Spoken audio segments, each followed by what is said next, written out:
కాంగ్రెస్ లో ఎవరికి మంత్రి పదవులు వస్తాయనే దానిపై చిట్చాట్లో క్లారిటీ ఇచ్చారు మంత్రి కోమటిరెడ్డి వెంకటరెడ్డి.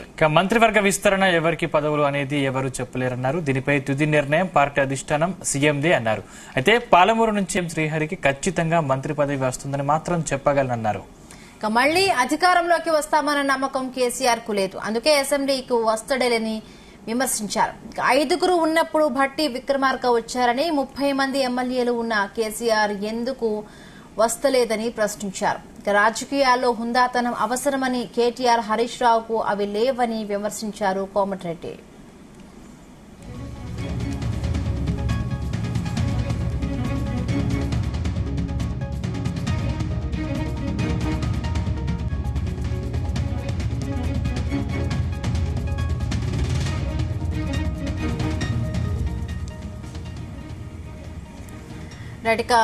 కాంగ్రెస్ లో మంత్రివర్గ విస్తరణ ఇంకా జరగలేదు.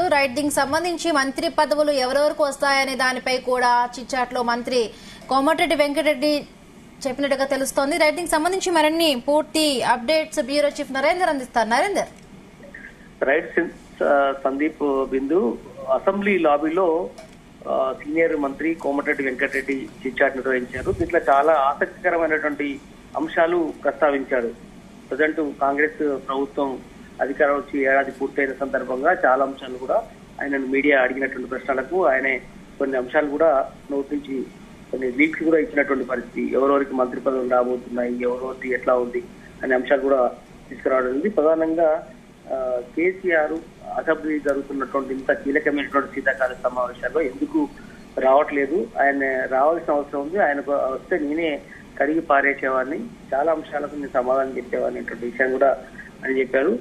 ఆనాడు బట్టి విక్రమార్క ఎంపీ లీడర్ గా ఉన్నప్పుడు కేవలం 6-7 మంది ఎమ్మెల్యేలు ఉన్నప్పుడు బట్టి రెగ్యులర్ గా వచ్చేవాడు. ఇప్పుడు ఆయనకు 28 మంది ఉన్నప్పుడు కూడా ఎందుకు రావట్లేడు అన్నటువంటి విషయాన్ని కూడా ఆయన చెప్పారు. హరీష్ రావు కేటీఆర్ మాటలకు అసలు ఏమాత్రం వాల్యూ లేకుండా అయిపోయింది, ఇష్టానుసారంగా మాట్లాడుతున్నారు అన్నటువంటి విషయం కూడా ఆయన చెప్పారు. అంతేకాకుండా వాళ్ళకి రాజకీయ హుందాతనం అనేది కోల్పోయినటువంటి పరిస్థితి కేటీఆర్ హరీష్ రావు ఉన్నారని కూడా చెప్పే ప్రయత్నం చేశారు.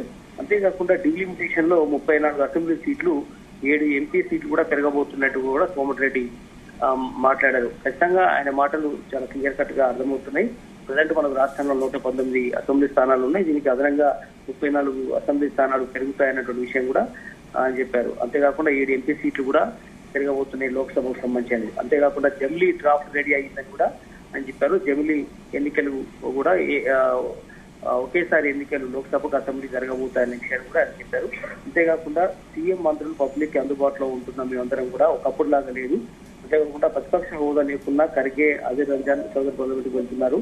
బడ్జెట్ సమావేశాల వరకు కౌన్సిల్ అసెంబ్లీకి మేము రెడీగా ఉన్నాం. అంతేకాకుండా తాజాగా మంత్రివర్గ విస్తరణ అంశాన్ని కూడా మీడియా ప్రస్తావనకు వచ్చినప్పుడు ఖచ్చితంగా మంత్రివర్గ విస్తరణ త్వరలోనే జరగబోతోంది, అందులో కొంతమందికి పదవులు రాబోతున్న ఊహించని వ్యక్తులు కూడా రాబోతున్నాయి అని చెప్తూ ఖచ్చితంగా మంత్రివర్గం రాని వాళ్ళకు మళ్ళీ వేరే రకమైనటువంటి పదవులు కూడా వస్తాయన్న విషయం చెప్పారు. అంతేకాకుండా మంత్రివర్గ విస్తరణలో చాలా కీలకమైనటువంటి ఒక వ్యక్తి పేరు చెప్పారు. పాలమూరుకు సంబంధించినటువంటి శ్రీహరి పేరు మంత్రి పదవి లిస్ట్ లో ఉంది అనే విషయాన్ని ఆయన చాలా కుండకు కొత్తలు కొట్టారు. ఎందుకంటే ముదిరాజ్ సామాజిక వర్గానికి సంబంధించి గతంలో మనం జేడీఎస్ కూడా చాలా సార్లు ఆయన ఖచ్చితంగా వస్తుందని కూడా చెప్పాం.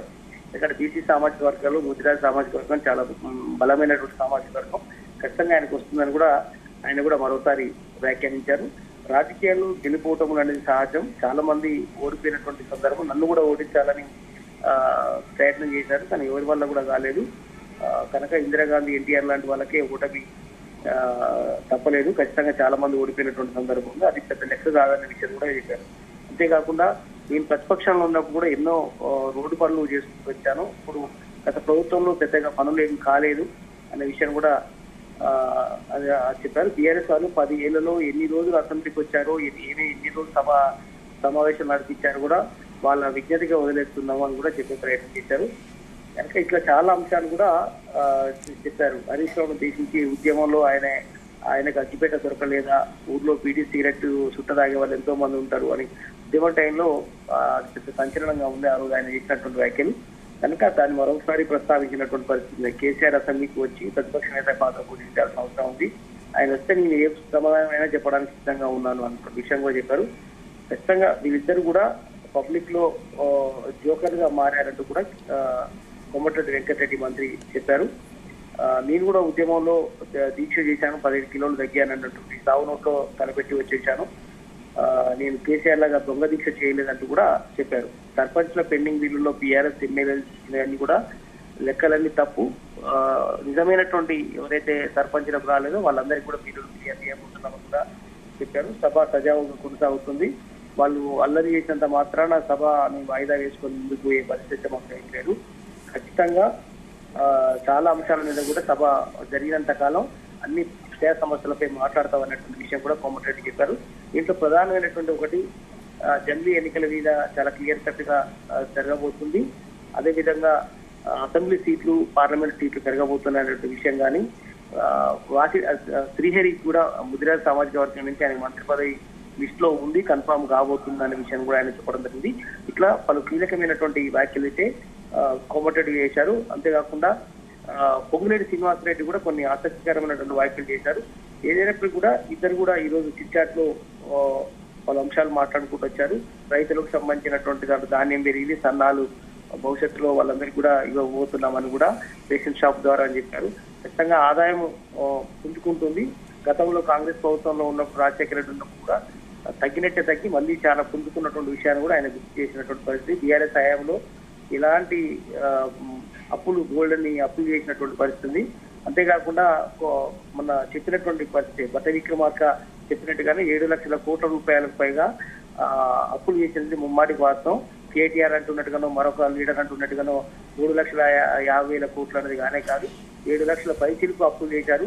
కార్పొరేషన్ చేసినటువంటి అప్పులు కూడా ఖచ్చితంగా అది బీఆర్ఎస్ చేసినటువంటి అప్పులుగానే చూడాల్సిన అవసరం తప్ప సపరేట్ కింద మేము చూడాల్సిన అవసరం లేదు అనేది కూడా పొంగులేటి శ్రీనివాసరెడ్డి మరో కీలకమైనటువంటి మంత్రి చెప్పారు.